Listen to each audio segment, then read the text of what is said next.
சோலில் சிங்கியாங்கில் அடுத்தடுத்து கொலை நடந்துகிட்டே இருக்குது. நீங்கள் ஒரு குப்பை தொட்டியில் குப்பை போட போகிறீங்க.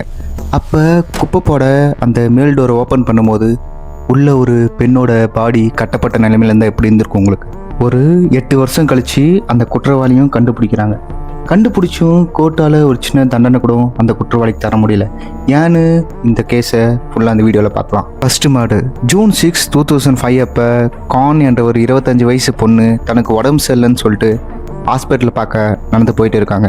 ஹாஸ்பிட்டல் போன அவங்க இன்னும் வீடு திரும்பவே இல்லைன்னு சொல்லிட்டு அவங்க ரிலேட்டிவ் போலீஸ்கிட்ட கம்ப்ளைண்ட் பண்ணுறாங்க. கம்ப்ளைண்ட் பண்ண அப்புறம் போலீஸ் எல்லா இடத்துலையும் சர்ச் பண்ணுறாங்க. அப்போ விடிகால டைம் காலங்காத்தால் குப்பை போட ஒரு லேடி டஸ்ட்பினை நோக்கி போகும்போது அந்த மேல் டோர் ஓப்பன் பண்ணி பார்க்கும்போது உள்ளே ஒரு பெண்ணோட பாடி இருந்திருக்கு. பயத்தில் உடனே போலீஸ்க்கு இன்ஃபார்ம் பண்ணுறாங்க.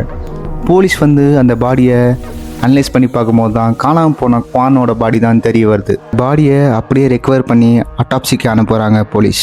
அட்டாப்சி ரிப்போர்ட்டில் காஸ் ஆஃப் டெத் என்ன வந்திருக்குன்னா, ஒரு ஸ்ட்ராங்கான கயிறை வச்சு கழுத்தை நசுக்கியிருக்காங்க.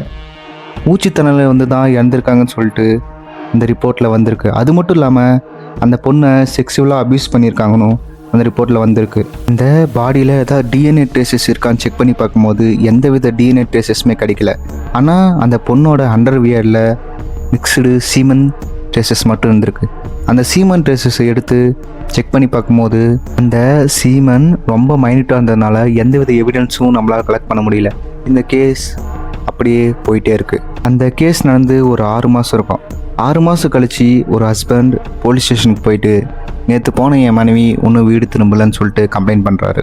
அவர் கம்ப்ளைண்ட்டில் என்ன மென்ஷன் பண்ணுறாருன்னா, அவங்க அப்பா அம்மாவை பார்க்க அவங்க வீட்டுக்கு போகிறதாகவும் சொல்லிட்டு மதியானம் கிளம்புன அவங்க அடுத்த நாள் காலையில் ஆகியும் ஒன்றும் வீடு திரும்பலை, ஃபோன் பண்ணி பார்த்தோம் ஃபோன் எடுக்கலை, அதனால தான் கம்ப்ளைண்ட் பண்ண வரேன்னு சொல்லிட்டு அந்த கம்ப்ளைண்ட்டில் மென்ஷன் பண்ணியிருக்காரு. போலீஸ் எல்லா இடத்துலையும் சர்ச் பண்ணி பார்க்குறாங்க. எங்கே தேடியும் அவங்க கிடைக்கவே இல்லை. கடைசியாக அவங்க சிசிடிவி கேமராவை செக் பண்ணும்போது லாஸ்ட்டாக சிங்கியாங் ஸ்டேஷனில் தான் அவங்கள பார்க்க முடியுது. அந்த சிங்கியாங் ஸ்டேஷன் பக்கத்தில் சரௌண்டிங்கில் செக் பண்ணி பார்க்கும்போது ஒரு பில்டிங் கீழே பிளாஸ்டிக் ரேப் பண்ணி ஒரு பெண்ணோட பாடி இருக்கிறதா தகவல் வருது. போய் பார்த்தா அந்த பெண்ணோட பாடி வேறு யாரும் இல்லை. அந்த ஹஸ்பண்ட் காணான்னு கம்ப்ளைண்ட் கொடுத்த அவரோட மனைவி லீ தான். போலீஸ் அந்த பாடியை ரெக்கவர் பண்ணி அட்டாப்சிக்கு அனுப்புகிறாங்க. அட்டாப்சி ரிப்போர்ட்டுக்கு வெயிட் பண்ணியிருக்காங்க போலீஸ். அட்டாப்சி ரிப்போர்ட்டில் 6 மாதத்துக்கு முன்னாடி எப்படி ஒரு பெண்ணு கட்டப்பட்டு செக்ஸுவலாக அப்யூஸ் பண்ணாங்களோ அதே மாதிரி தான் இந்த பெண்ணும் பண்ணியிருக்காங்கன்னு தெரிய வருது.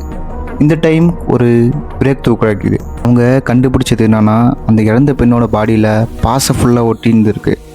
அந்த பொண்ணை கொல்றதுக்கு முன்னாடி ஏதோ ஒரு ஈரப்பதமான பில்டிங்கில் தான் வச்சிருந்ததா இந்த பாசை நமக்கு அறிகுறி காட்டுது.